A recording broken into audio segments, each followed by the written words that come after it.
Is stress taking over your business? Hi, y'all. Thanks so much for joining me. In less than 15 minutes, I'll be sharing with you 5 things that I actually do to stop stress from hurting my business, and I want to share it with you. So please like and share this video if you get value from it. If you're listening to it on the podcast, you can drop a heart or a like in there. We really appreciate your support here at Priscilla Kusser Consulting Solutions. So I'm Dr. P, and I'm a strategic business coach. And I've been a school psychologist, a special education administrator, served on professional organization committees, and taught more than 10 online psychology graduate courses at the master's level. So I can say this: I've experienced my share of stressful situations along the way, along my journey. And there are things that we can do to really help reduce that stress so it doesn't take over and hurt us from being productive. I know in the thick of it, it doesn't really feel that way because it's like so much that you have going on. It feels as though you can't get over all of these things that you have, and more things keep piling on. I get it. I've been there. And there's some days that, yeah, I do have a lot of things going on. But there are these 5 things that I do to help me with not letting stress take over everything. Because I enjoy doing what I'm doing and I want to keep doing it. And I don't want that stress to lead to burnout, because stress is real and stress can lead to burnout. And when we are experiencing burnout, we tend to not want to keep doing that thing that we set out to do. And our businesses are our dream. If you're an entrepreneur and you started your own business, you started it because you had a dream, you had a vision, a mission about this business that you wanted to create because you saw a need for it. And yes, there are tons of things that you have to be doing, but we have ways that we can stop let stress take over. Because again, when you have those stressful moments, having these skills, having these ways, these things that can help us out goes so far and keeps us motivated to continue with moving forward. So that was just being honest about the fact that, hey, building and growing a business, yes, it is stressful. I get it. You get it.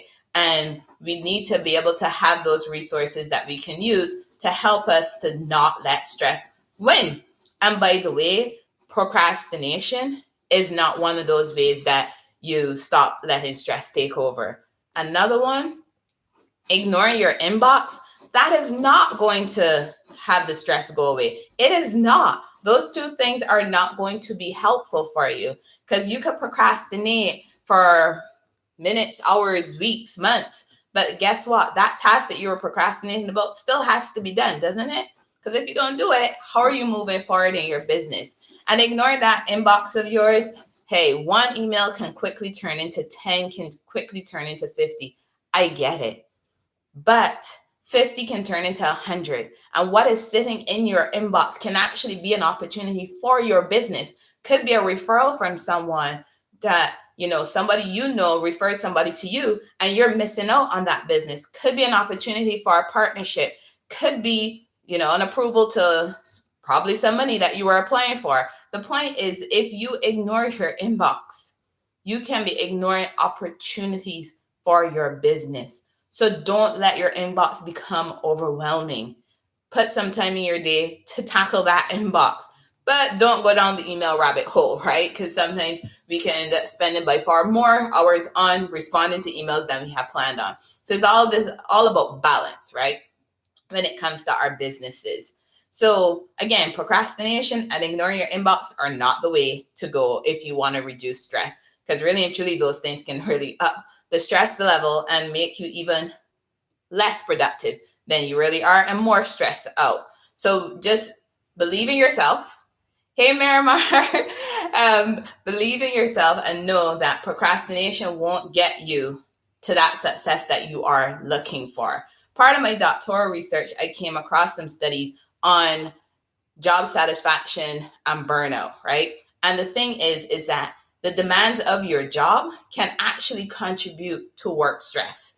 And I know when you were working your 9 to 5 job before you started your business, you had those experiences where there was a lot of demands going on in your job, and then that job became very stressful.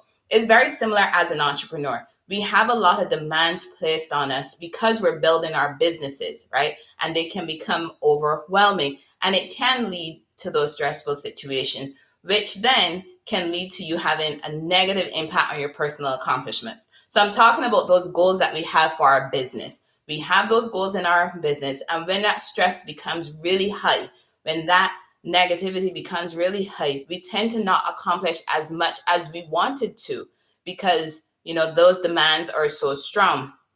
So there are ways that you can use to help you reduce that stress so you can really remember that joy, that passion that you have for actually having your own business. Remember that dream business that you started it for a reason. So don't let stress lead to you giving up on your business. Let's use these ways to help you out. So there are 5 of them that I want to share with you. Oh, and before I get started, I also want to share this. Another thing that can contribute to that stress you're experiencing is not having the resources that you need. I know many of you have experienced this, right? When you have things you need to get done, but you don't have the resources that you need. So then you're left wondering, oh my gosh, how am I going to really get all of these things done? So again, that stress level is up again, right? And when I'm talking about resources, I'm talking about tools, materials, the learning, the skills, personnel, and so many more things that can be in those resources that you're looking for, but you might not have it at that point in time. And trying to figure out on your own can be overwhelming in and of itself.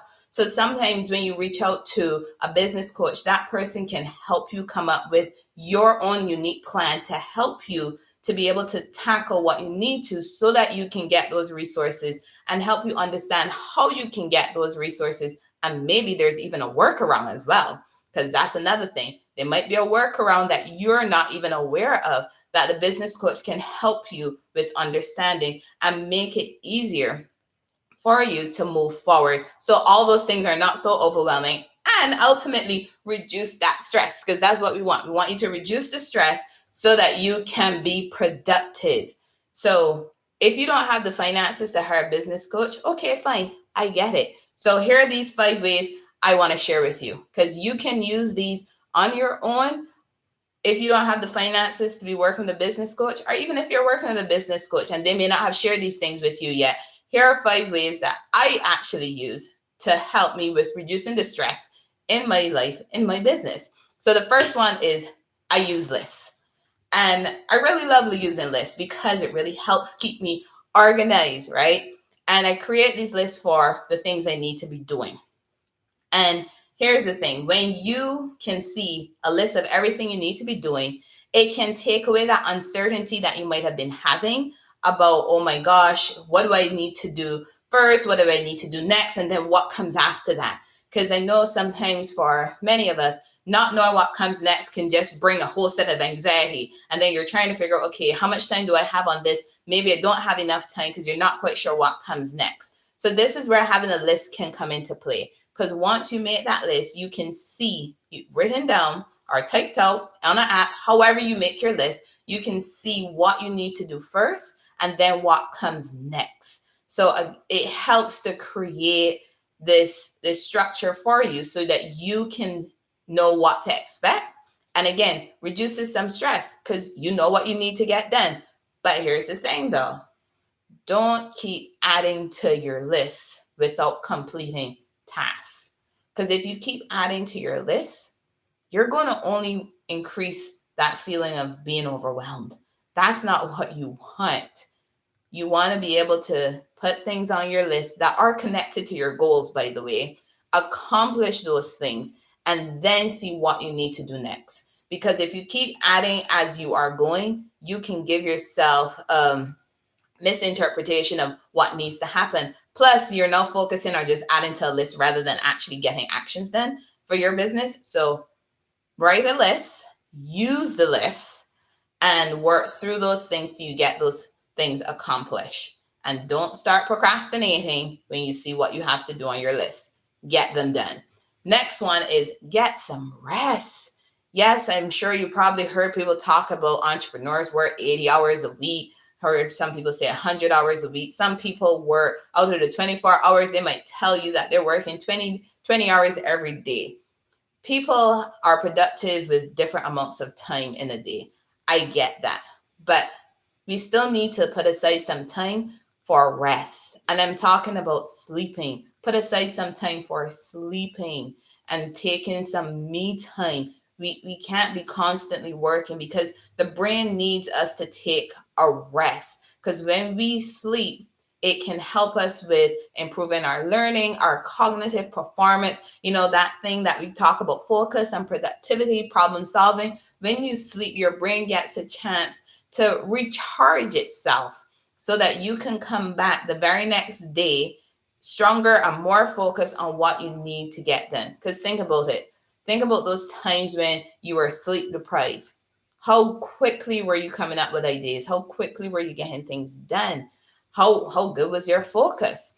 Just think back to those times. Now think of times when you actually got some rest, how much with it you were, how quickly you were to be able to put things together. See, there's a difference. And you know that you've seen that difference before. So as an entrepreneur, as a small business owner, as a micro business owner, get some rest. Make sure to put some rest into your schedule. The other thing that I find to be really helpful, and I share with those that I coach, is put some exercise in your life, right? Get some exercise. And exercise looks so different. I'm not talking about you got to go out there and do aerobics or get on a bicycle and cycle for how much ever miles or go up and down on a Stairmaster or go play basketball, tennis. The thing is, I'm not telling you what to go do. I'm just saying put some exercise in your life. Take some time away from working on your business, from being behind a screen, looking at a screen.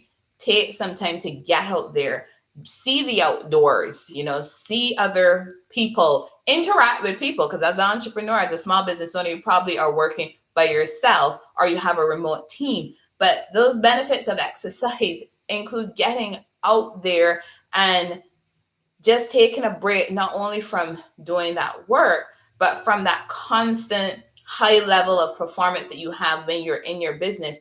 And when you exercise, the benefits include stress reduction. Why? Because as you exercise, these endorphins are released into your body, and it gives the brain this feel-good feeling that then trickles into other parts of your body. So then you're rejuvenated, re-energized, and you're ready to take on some challenges. So put some exercise in your life. The other one that I do is I have a structure. And I kind of alluded to that when I mentioned the fact that I use lists. Because when you have that structure, in place, like I said, you know what's coming. You do. But you also know how to plan your day. Because with that structure, you have your personal life and you have your business life. Because you might be making lists for personal and you might be making lists for business, right? Forgot to mention that. But you could be making lists for both things. Now, the structure comes into place with putting them all together to create a plan for yourself. Because you have a business plan, you have an action plan, you have a strategic plan. You hear that? The plans. You have plans that you're going to put in place for your business so that you can get your business from where it is to where you want it to be. When you're using those lists should be connected to your plan. And your plan really should be connected to those goals that you have for your business for success. And having that structure also, for me, it gives me that mental stability because it helps me with focus. It helps me to make my actions by far more meaningful and targeted because I know what is going to be happening throughout my day and I know the tasks that I have to be including throughout my day so that I can get it done.